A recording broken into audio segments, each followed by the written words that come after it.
जैसे हमारे वृंदावन में बांके बिहारी का मंदिर है, भीड़ लग रही है, भाग रहे, बोले अब तो बांके बिहारी ही सब कुछ करेंगे जी, कोई दूसरा कुछ कर ही नहीं सकता जी, बांके बिहारी बांके बिहारी।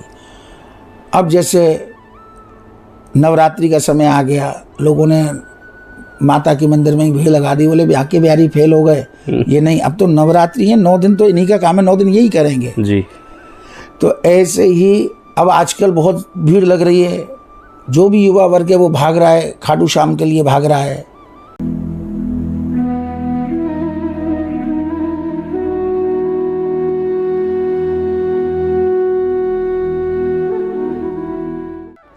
राधे राधे, कैसे हैं आप सभी। मैं हूं डीके ठाकुर और आप देख रहे हैं ब्रज का एहसास। जैसे कि हम हर वीडियो में आपको साधु संत तपस्वी से संवाद कराते हैं, उसी श्रृंखला में आज हमारे साथ हैं आचार्य पीठाधीश्वर श्री यदुनंदन महाराज जी। आज उनसे कुछ जानेंगे सनातन धर्म के बारे में और उनके बचपन के कार्यकाल कैसे रहे वो भी चीज़ें जानेंगे, और अब तक का कार्यकाल कैसा रहा उनका जीवन के बारे में, और वृंदावन के बारे में थोड़ी चीज़ें जानेंगे। चलो उनसे वार्तालाप करते हैं, चलिए। राधे राधे महाराज जी। जय जय श्री राधे राधे। पहले कैसे हैं आप, अपने स्वास्थ्य के बारे में बताएं। स्वास्थ्य का तो अनुकूल और प्रतिकूल, ये तो शरीर का अपना एक धर्म है जी। तो शरीर का भी अनुकूल भी है प्रतिकूल है, लेकिन इस समय वर्तमान में बिल्कुल स्वस्थ है जी। अच्छा महाराज जी, पहला प्रश्न मेरा आपसे ये है कि अपने बचपन के कार्यकाल में थोड़ा सा हमें बताएं, बचपन में आपका जीवन कैसा व्यतीत हुआ। देखिए, बचपन में हमारा जो जीवन रहा बड़ा ही टिपिकल रहा जी। दरअसल जब हम बचपन में थे तो हमारी सबसे पहले जो हमारी मातुश्री थी, माँ थी, उनका बहुत ही जल्दी अवस्था में परमपद हुआ। हम उस समय लगभग 8 या 9 साल के होंगे और उस समय एक माँ का बालक के ऊपर में हाथ ना होने पर जी क्या बालक की स्थिति होनी चाहिए उस समय से हम लोग केवल हमारे सामने 3 ही वस्तुएं दिखती रहीं जी। एक अपनी संस्कार, एक अपना अध्ययन और एक अपना भविष्य जी। उसको आगे लेते हुए ठाकुर जी की कृपा से हमने परिश्रम करते हुए आज हम इस मुकाम पर पहुंच पाए। पूज्य पिताश्री का जो जीवन काल रहा वो स्वयं श्रीमद् भागवत में रहा जी। ये जो अपना परिवार या जो आचार्य पीठ स्थान है ये एक परंपरा से है जी। मेरी उस परंपरा में 6वीं या 7वीं पीढ़ी है जो इस काल में और इस परंपरा में श्रीमद् भागवत, कर्मकांड और ज्योतिष इस परंपरा में बराबर निरंतर आज तक चलती चली आ रही है जी। अब मैं अपनी केवल बताऊं पूज्य पिताश्री का, उनके हमारे पितामह, उनका जीवन, उनके पिताश्री पूज्य श्री राधारमणाचार्य जी, गोविंद रमणाचार्य जी, ये सब एक योगी रहे जी, जिन्होंने अपने जीवन में भागवत को उतारा है जी, भागवत में जीवन जिया है जी। वही संस्कार हम लोगों में आते रहे। महाराज जी, अगला प्रश्न मेरा ये है कि जैसा कि लोग अपनी दीक्षा जो बाहर जाके प्राप्त करते हैं, आपने कहाँ से करी। हमारी दीक्षा और शिक्षा सब यही वृंदावन से हुई जी। जो हमने स्नातक किया सबसे पहले प्राइमरी हमने वृंदावन से की, विवेकानंद स्कूल, रामकृष्ण विवेकानंद स्कूल से हमने 8th पास किया जी। इसके बाद हमने हाई स्कूल विद्यापीठ इंटर कॉलेज से की जी। हजारीमल इंटर कॉलेज से हमने अपना इंटर का 12वीं की क्लास प्राप्त की जी। और इसके बाद में हमने मथुरा में KR डिग्री कॉलेज से स्नातक की डिग्री हमने वहाँ से प्राप्त की। साथ साथ में यहाँ वृंदावन में ही एक विद्यालय संस्कृत का चलता था जी, गुलाबरी संस्कृत विद्यालय जी। इस विद्यालय से हमने शास्त्री, आचार्य, ये सब डिग्रियाँ हमने यहाँ से प्राप्त की। अच्छा महाराज जी, अगला प्रश्न बहुत सुंदर। अगला प्रश्न मेरा ये है कि जैसे कि लोगों की लाइफ में कुछ चमत्कार या कुछ अनुभूति होती है, आपकी लाइफ में भी इतने कार्यकाल में कुछ ऐसा हुआ है। बचपन से लेकर के हमने तो ठाकुर जी की कृपा से बहुत चमत्कार देखे जी। एक बार की हम अपने परिवार के अपने घर से घटना से चलें एक बार की बात है कि कुछ लोग यहाँ आ गए थे और कुछ कांड हो गया था।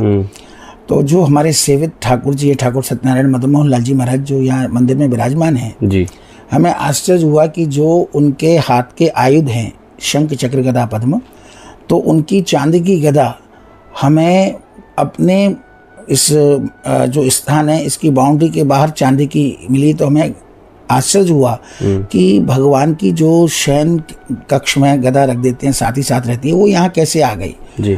तो हमारे मन में विचार ये आया कि निश्चित हो सकता है कि कोई घटना ऐसी अप्रिय ना हो, भगवान स्वयं रक्षा करने के लिए यहाँ आए और इस गदा के माध्यम से, वो गदा हमको वहीं मिली यमुना के किनारे, और उन्होंने रक्षा की हो। इसके अलावा कई घटनाएं हैं। अब भगवत की एक हम कथा करने गए, ये हाथरस का कांड है जी। तो हाथरस में कथा हो रही थी और पंडाल बना हुआ था, तो वहाँ कथा चल रही थी। तो उनके पितरों का एक थामरा बना हुआ था, वहाँ प्रत्येक दिन 2 जोड़े सर्प के जी वो आते थे उस थामरे के चारों तरफ, वहाँ लिपट करके वो बैठ जाते थे और कथा होती थी, और जब आरती होती थी तो वो कहाँ लुप्त हो जाते थे पता नहीं लगता। मतलब डेली सुनने आते थे वो? डेली सुनने आते थे, प्रतिदिन। अच्छा। तो हमने लोगों को कहा कि भाई इनको छेड़ना नहीं, ये आते हैं अपने चले जाते हैं, इनको सुनने देना। अंतिम दिन 7वां जब दिन आया और जिस दिन विश्राम दिवस था, उस दिन जब तक सुखदेव जी की विदाई हो रही थी और परीक्षित जी महाराज को जब वो प्रसंग आता है कि वो आया, सर्प आया और डसने की बात हुई, तो ये प्रसंग वहाँ चल रहा था। उस प्रसंग के समाप्त होते ही आरती की तैयारी हो रही थी, तो क्या देखा कि दोनों सर्प, दोनों जोड़े एक के ऊपर में एक ऐसे लिपटे हुए और दोनों ने अपना शरीर छोड़ दिया, वही चाक दिया, वही शरीर छोड़ दिया। तब हमने उन लोगों को बुला के कहा कि ये हो ना हो, ये आपके पितर लोग आए और उन्होंने ये कथा पूरी सुनी, और अब इनका बाकायदे आरती कर लीजिएगा, अब इनका अंत्येष्टि संस्कार उसी ढंग से हम करेंगे, और आज आपके पितर बिल्कुल मुक्त हो गए।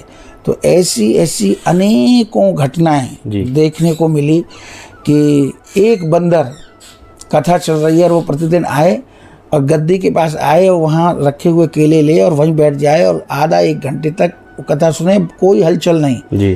केला खाया, प्रसाद खाया और कहाँ चला गया कोई पता नहीं, प्रतिदिन आता था।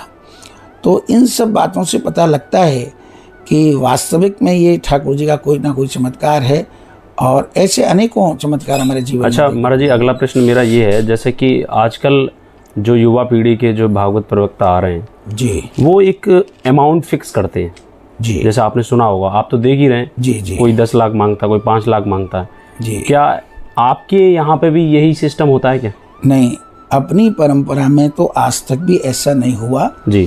पहली बात तो ये है, क्योंकि ऐसा होता है कि किसी की क्षमता होती है कि उस करवाने की, किसी के पास पैसा है, किसी के पास नहीं है, पर आजकल इतने हाई स्टैंडर्ड कर दिया है लोगों ने कि वो चीज़ हो ही नहीं पाती है। देखिए आजकल लोगों ने, मैं किसी की भी कोई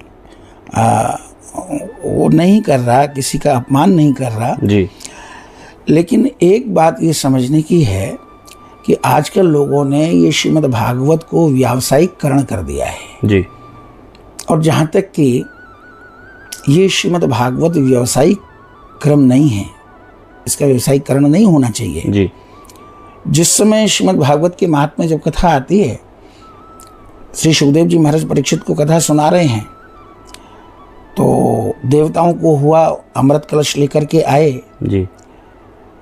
तो उन्होंने प्रार्थना की श्री सुखदेव जी से कि जो आप अमृत इसको पिला रहे हो परीक्षित को, वो हमें दे दो। एवं विनिमये जाते सुधा राज्ञा प्रपीयताम प्रभास्यामो वयम सर्वे श्रीमद् भागवतामृतम, तो इसका विनिमय कर लो, अदला बदली कर लो जी।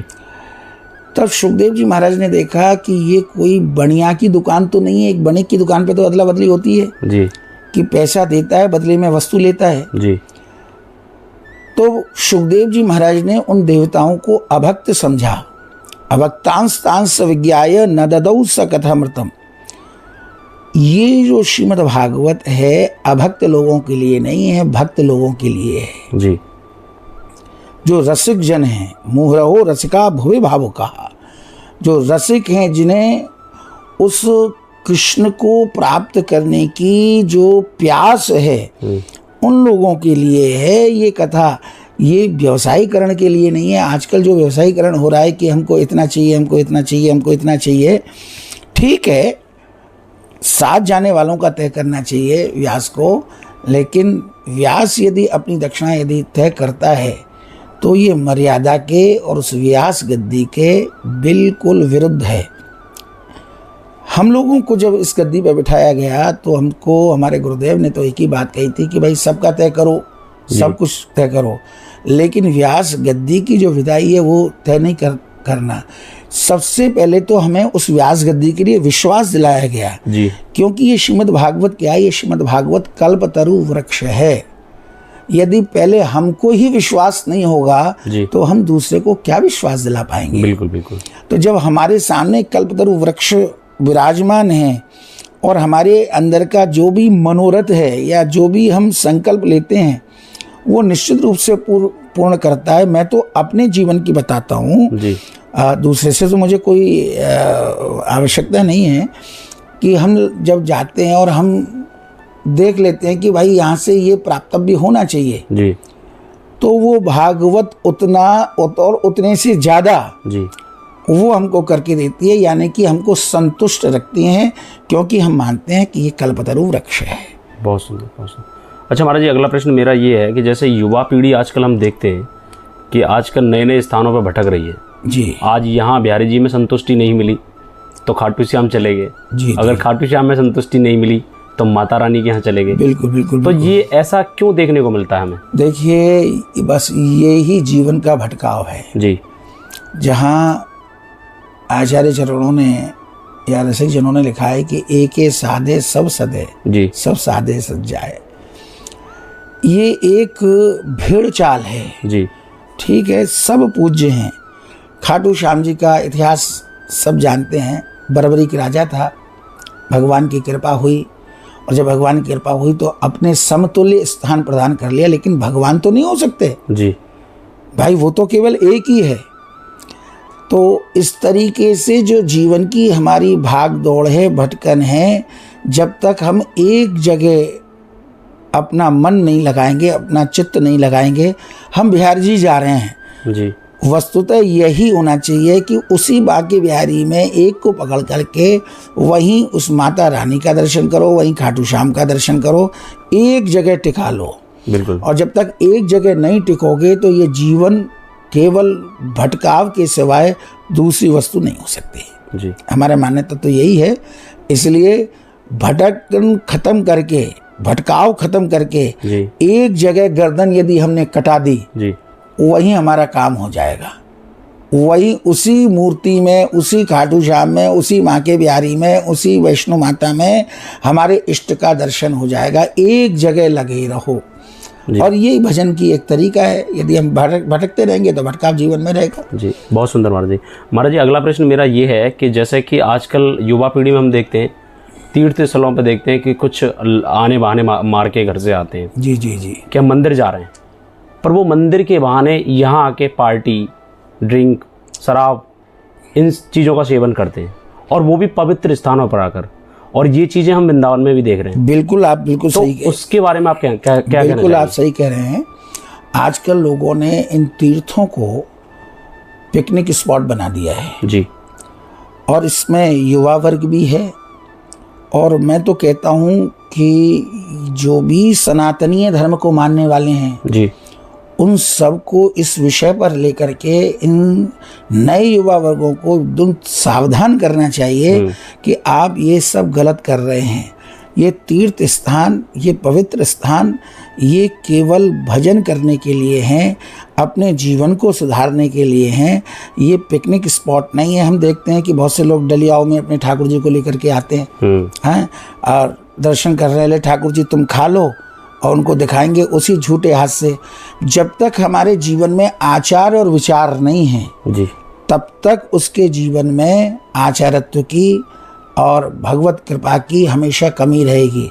हमने ठाकुर जी को और तीर्थों को आज खिलवाड़ बना लिया है, खेल बना लिया है। ये खेल का विषय नहीं है।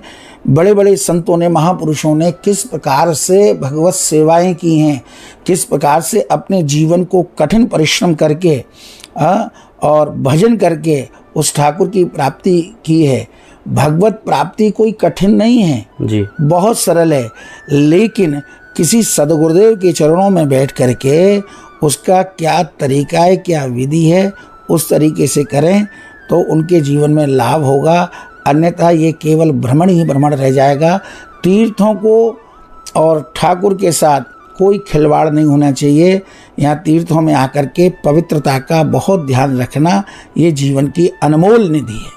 बहुत सुंदर महाराज जी। अगला प्रश्न और लास्ट प्रश्न है मेरा, जो कि हमारी युवा पीढ़ी है और अन्य लोग हैं, उनके लिए कोई वृंदावन धाम से कोई मैसेज देना चाहें तो क्या देना चाहेंगे आप? देखिए, हम युवा पीढ़ी को जो संदेश देना चाहते हैं वो केवल इतना ही देना चाहते हैं जी कि जब भी किसी तीर्थ स्थान में जाएं या किसी मंदिर के दर्शन करने जाएं जी, अपने चित्त के विकारों को दूर करके, चित्त को शुद्ध करके, मन को शुद्ध करके यदि वो तीर्थों में आते हैं तो उनके जीवन का कल्याण होगा।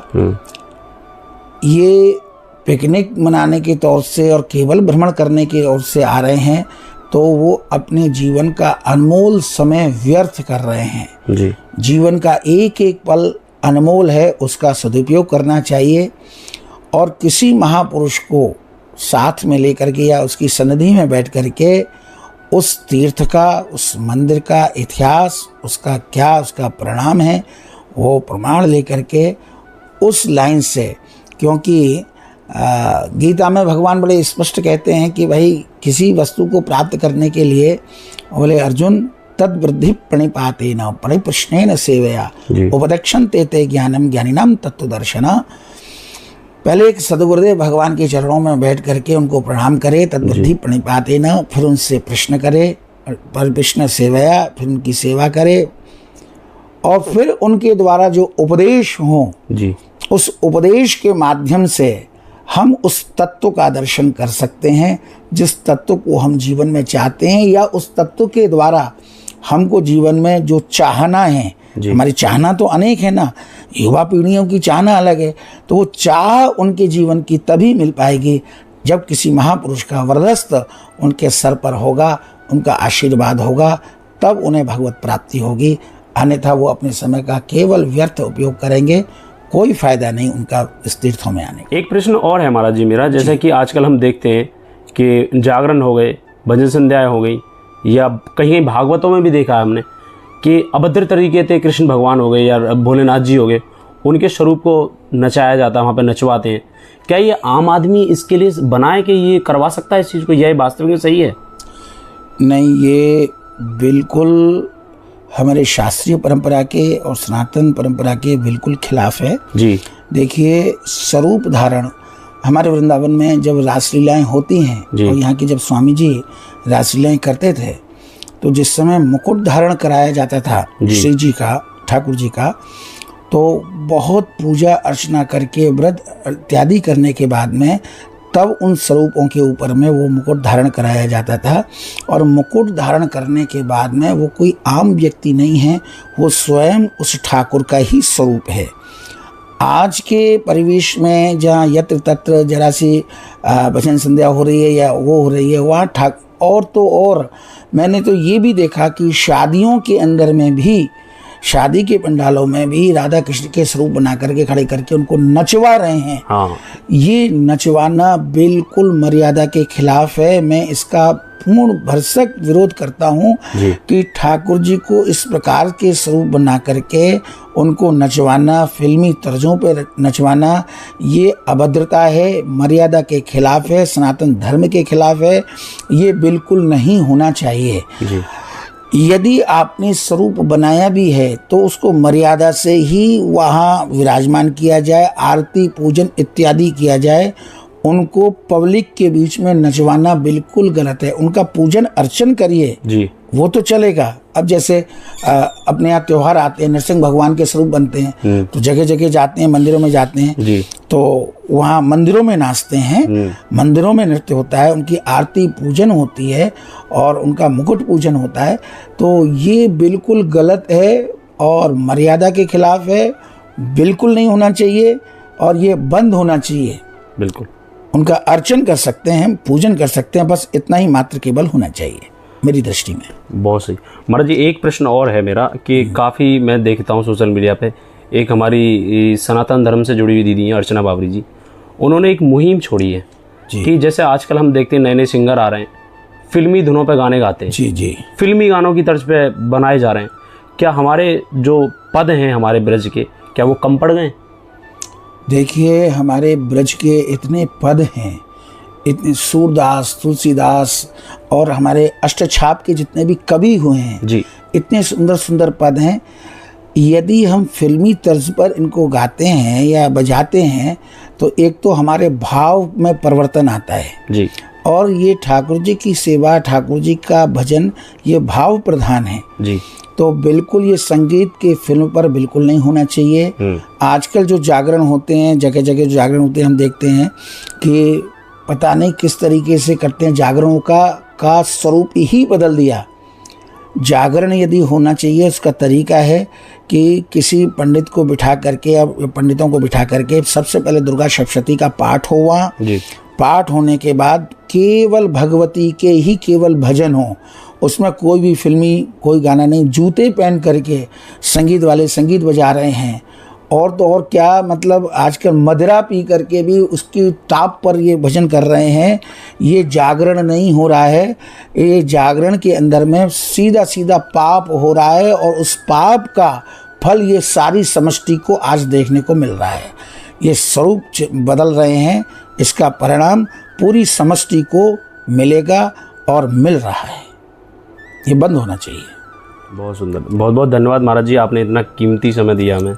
राधे राधे। जय जय श्री राधे राधे। राधे राधे। तो अब तक रहे हमारे साथ श्री आचार्य पीठाधीश्वर श्री यदुनंदन जी, जिनसे हम वार्तालाप कर रहे थे अपने सनातन धर्म से रिलेटेड कुछ बातों पर। तो आशा करता हूँ कि मानसिक रूप से आप भी इन चीज़ों को बखूबी समझ गए होंगे और अपने बच्चों को और आने वाली युवाओं को आप इन बातों से थोड़ा जानकारी दें और आशा करता हूँ कि आपको हर चीज़ समझ में आएगी जो महाराज जी ने बताई है। तो इस वीडियो में बस इतना ही और मिलते हैं नेक्स्ट वीडियो में और किसी नए साधु संत से वार्तालाप करेंगे, तब आपसी बातें कराएंगे। राधे राधे। जय बिहारी जी।